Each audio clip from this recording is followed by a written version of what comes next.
ഇതൊക്കെ ഈ പ്ലീറ്റ് ഇങ്ങനെ എടുത്താ പോരെ ഇത്ര കനത്തില് മതി.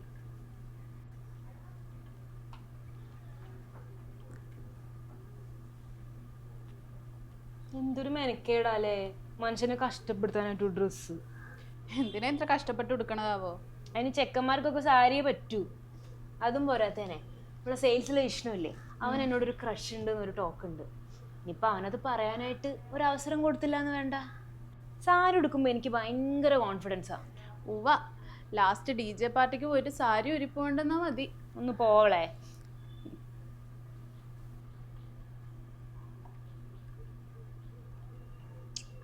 ഈ സാരി കണ്ടുപിടിച്ച ഏതോ ആണുങ്ങളായിരിക്കും, നമ്മൾ ഓടാനും ചാടാനും ഒക്കെ ഇരിക്കാൻ വേണ്ടിയിട്ട്. പെണ്ണുങ്ങളാണെങ്കിൽ ഏതെങ്കിലും കംഫർട്ടബിൾ ഡ്രസ്സല്ലേ കണ്ടുപിടിക്കൂ. ഇതിനാണെങ്കിൽ ഒരു പോക്കറ്റും കൂടി ഇല്ല.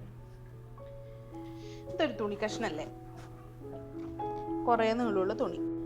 എനിക്ക് തോന്നണതേ പണ്ട് തുണി കണ്ടുപിടിച്ചപ്പോൾ ആണുങ്ങളിൽ ആരോ ഒറ്റ റൗണ്ട് ചുറ്റും ഉണ്ടാക്കി.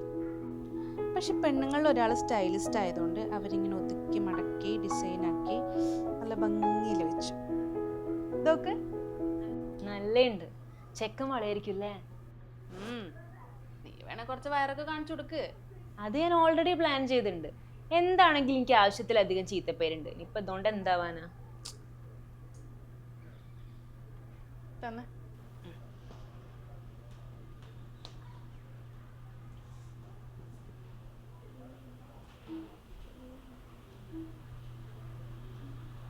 നിനക്ക് ഈ സാരി നല്ല രസമുണ്ട്, ഉടുക്കുന്നോ? ഏയ്, ഞാൻ മറ്റോ വൈറ്റ് ടോപ്പ് എടുത്ത് വെച്ചിട്ടുണ്ട്. അതിനാണ് പാൻറ്റിന് പോക്കറ്റും ഉണ്ട്.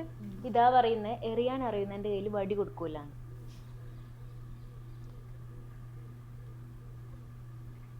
ഞാനേ ഡിഗ്രി ഫസ്റ്റ് ഇയർ പഠിക്കുമ്പോൾ ഓണത്തിന് സാരി ഉടുത്തിട്ടാ പോയെ. റോഡിലാണ് എല്ലാവരും എന്നെ ഇങ്ങനെ നോക്കുന്നുണ്ടേ. എനിക്കാണെ നാണം വന്നിട്ടും വയ്യ. തിരിച്ചു വരുമ്പോൾ വീട്ടിൽ 4 കല്യാണാലോചന. സർക്കാർ ജോലിക്കാരാണെന്നും പറഞ്ഞ് അച്ഛനതങ്ങ് ഉറപ്പിക്കുകയും ചെയ്തു.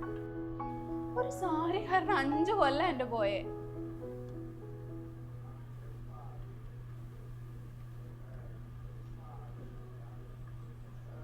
ഞാൻ ഉടുക്കാത്തതാ നിനക്കും നല്ലത്.